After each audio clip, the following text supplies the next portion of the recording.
آج کی ویڈیو میں کیا ہے آپ سب سے پہلے یہ ملاحظہ کیجئے، چاہے کی دل فریب ہسٹری، چاہے کب کہاں اور کس طرح ایجاد ہوئی، چاہے کا وطن کون سا ہے اور یہ کب ہماری زندگیوں میں داخل ہوئی، اور کن کن ملکوں میں سب سے زیادہ چاہے پی جاتی ہے اور کن ملکوں میں چاہے کی سب سے زیادہ کاشت ہوتی ہے۔ اگر آپ یہ جاننا چاہتے ہیں تو ہمارے ساتھ رہیے گا اور ویڈیو کو آخر تک مکمل دیکھیے گا۔ میں ہوں شمع ناہید اور آپ دیکھ رہے ہیں اپنا یوٹیوب چینل ناہید وائس۔ سب دیکھنے اور سننے والوں کو السلام علیکم۔ دوستو، اگر آپ نے ہمارا چینل ناہید وائس سبسکرائب نہیں کیا تو آپ کی سکرین پر یہ سرخ نشان نظر آ رہا ہے، آپ اسے ٹچ کر دیجئے اور گھنٹی کے اس نشان کو بھی ہلکا سا دبا دیجئے تو میری ہر معلوماتی ویڈیو آپ تک پہنچ جائے گی۔ ناظرین کرام، چائے کافی سے بھی زیادہ مقبول ہے۔ اس کا اصل وطن چین کا جنوب مغربی علاقہ ہے، جہاں سالانہ 1.6 ارب ٹن چائے پی جاتی ہے۔ دنیا میں سب سے زیادہ چائے پینے والے ملکوں میں ترکی، آئرلینڈ، برطانیہ سب سے آگے ہیں، جہاں دنیا کے سب سے زیادہ چائے کے شوقین افراد پائے جاتے ہیں۔ ناظرین کرام، اب ہم اپنی بات کرتے ہیں۔ جب ہم صبح اٹھتے ہیں تو ناشتے کے ساتھ اگر چائے نہ ہو تو ناشتہ ادھورا لگتا ہے، اور ہم مہمان، دوست، احباب کی خاطر تواضع بھی چائے کے ساتھ کرتے ہیں۔ چائے کی ایک روایت ملتی ہے کہ چائنا کا ایک حکمران تھا جس کا نام شناؤن تھا۔ وہ حکمران بھی تھا اور ساتھ جڑی بوٹیوں سے دوائیاں بنانے کا ماہر بھی تھا۔ 2737 قبل مسیح وہ کسی جگہ چائے کے پودے کے قریب بیٹھا ہوا تھا۔ اچانک وہاں آگ لگ گئی، جلتے ہوئے پتے پانی کے اس گلاس کے قریب آ کر گرے جو شناؤن کے سامنے پڑا ہوا تھا۔ اس پتوں کی وجہ سے پانی کا رنگ بدل گیا۔ جب اس نے اس کی چسکی لی تو اس کے ذائقے سے اس کی طبیعت میں خوشگوار اثرات محسوس ہوئے۔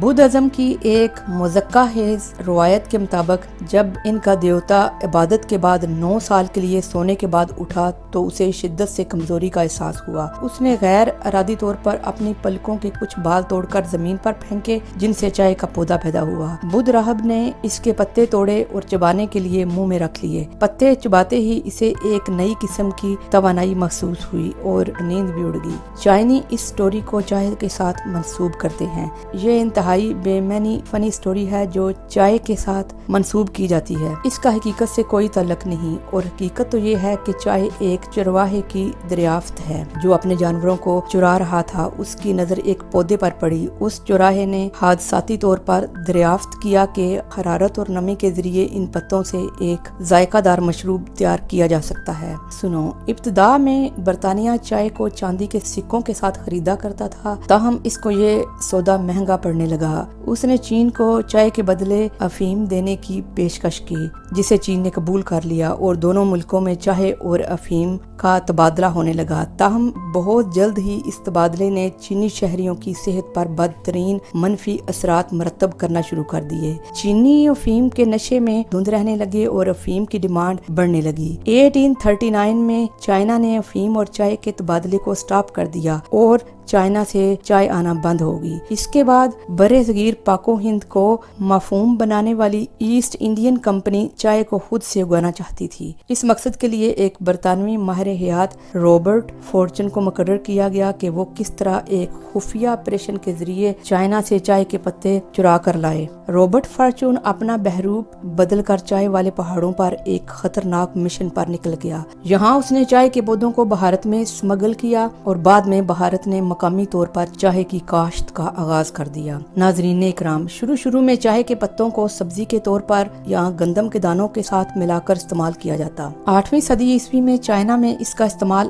عام ہو چکا تھا۔ اسے مقامی زبان میں کڑوی سبزی کا نام بھی دیا جاتا، لیکن یہ دھیان میں رہے کہ یہاں تک جو میں نے آپ کو بتایا ہے، چائے کا روپ صرف قہوے کی صورت میں تھا۔ اس میں دودھ ملا کر چائے تیار کرنے کا باقاعدہ آغاز ہندوستان سے ہوا۔ کچھ لوگ سمجھتے ہیں کہ چائے معدے میں تیزابیت پیدا کرتی ہے اور اس سے دانت خراب ہو جاتے ہیں، لیکن نیو تحقیق سے پتہ چلا ہے کہ اس کے بہت سارے فوائد ہیں۔ چائے پینے سے انسان کی تھکن دور ہوتی ہے۔ یہ ایک صحت مند مشروب کے علاوہ دماغ کے بند دریچے کھولتی ہے اور خون کی رگوں کی صحت مند کارکردگی کی راہیں بھی کھولتی ہے، اور چائے سے تیزابیت بالکل نہیں ہوتی۔ چائے پینے سے ہماری طبیعت خوشگوار ہو جاتی ہے اور ہمارا موڈ چینج ہو جاتا ہے، ہم فریشنس فیل کرتے ہیں۔ سنو، چائے اگر ہماری ہم وطن نہیں، لیکن یہ ہماری اس قدر محبوبہ بن چکی ہے کہ اس کی چسکی لیے بغیر شاید کوئی اپنے دن کا آغاز کر سکے۔